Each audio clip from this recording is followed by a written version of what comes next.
మీ రూమ్లో ఉన్న వాళ్ళు ఆలోచన చేయండి, పెద్దలందరూ ఉన్నారు కదా, ఎవరైనా తెలంగాణ ప్రజలకు ప్రాతినిధ్యం వహించేవాడు తెలంగాణ రైతుల యొక్క హక్కులను తాకట్టు పెట్టడానికి కలలోనైనా నిద్రలోనైనా ఎవడన్నా ఆలోచన చేస్తాడా? ఆయన చేసిండు, అనుభవించిండు, ఇంటికి పోయిండు. ఇప్పుడు మన మీద ఆ దుమ్మెత్తిపోయాలి, అతికించాలనే ప్రయత్నం చేస్తుండు. అందుకే ఇక్కడ ఉన్న ప్రజాప్రతినిధులందరికీ నేను చాలా స్పష్టంగా కాటకారికలు చెప్తున్నాను. దీంట్లో ఏంటంటే మహాభారతంలో ఉన్నట్టు ఎన్నో ఘట్టాలు ఉన్నాయి, ఒక్కొక్క ఘట్టం ఒక రకం.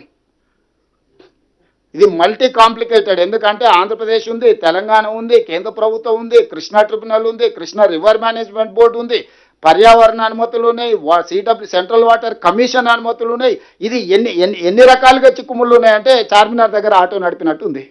ఎవడు ఏ పక్క నుంచి ఏ సందులో నుంచి ఓడొస్తాడో, సైకిల్ మోటార్ ఓడి వస్తాడో, కారు ఓడి వస్తాడో, ఎవడు వస్తాడో తెలియదు, నడుచుకుంటే వాడు వస్తాడో, అరటి పండ్ల బండి వచ్చి అడ్డం పెడతాడో తెలియని పరిస్థితుల ఈ జల వివాదాలకు సంబంధించిన చర్చ ఉన్నది. ఈ చర్చను పూర్తి స్థాయిలో సభలో ఎండగడతాము. ఇందులో వచ్చిన వాళ్ళకు కూడా క్లియర్గా గోదావరి నది, కృష్ణా నది రెండు నదుల మధ్యలో ఉన్నదే తెలంగాణ.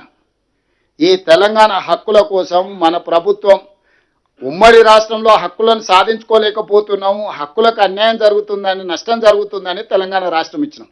తెలంగాణ రాష్ట్రం వచ్చిన తర్వాత వెళ్ళి కిరణ్ కుమార్ రెడ్డి తయారు చేసిన పేపర్ మీద కేసీఆర్, హరీష్ రావు గారు ఇద్దరు కలిసి సంతకం పెట్టేస్తే ఆ కిరణ్ కుమార్ రెడ్డి కంటే వీళ్ళు ఎక్కువ దుర్మార్గులు కదా. కాళోజీ చెప్పిండు కదా, పకోడు చేస్తామని పొలిమేరలు అవతల తడతాం, వీడియో అయితే ఇక్కడ పాత్ర వేస్తాం అనేది చెప్పిండు కదా.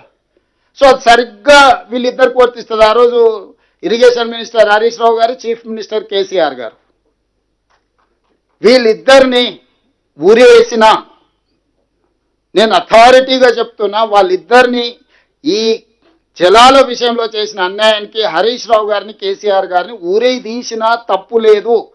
ఇదే మిడిల్ ఈస్ట్ కంట్రీస్ అయితే చౌరస్తాలనే ప్రజల చేత రాళ్లతో కొట్టించి చంపించుండేవాళ్ళు.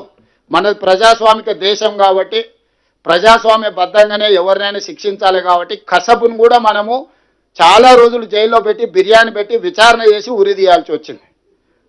అందరి కళ్ళ ముందల AK-47 పెట్టి చాలా మందిని కాల్ చేసిన కసబ్ కూడా మనం ప్రజాస్వామిక బద్ధంగా విచారణ చేసి అతనికి న్యాయవాదులను పెట్టుకునే అవకాశం ఇచ్చి అతని తరఫున కూడా వాదనలు విన్న తర్వాతనే జడ్జిమెంట్ రాయాల్సి వచ్చింది.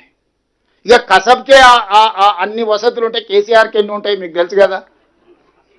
అందులో సంపాదించిన సొమ్ముంది, ఎవరినైనా తెచ్చుకోగలుగుతారు న్యాయవాదులను. అందుకే ఈ వేదిక మీద నుంచి నేను సూటిగా, మీడియా మిత్రులు కూడా చాలామంది ఉన్నట్టున్నారు, పెద్దలు శ్రీనివాసరెడ్డి గారు మీడియా తరఫున ఉన్నట్టున్నారు, నేను సూటిగా కేసీఆర్ గారికి ఆహ్వానం పలుకుతున్నా, శాసనసభలో చర్చ చేద్దాం.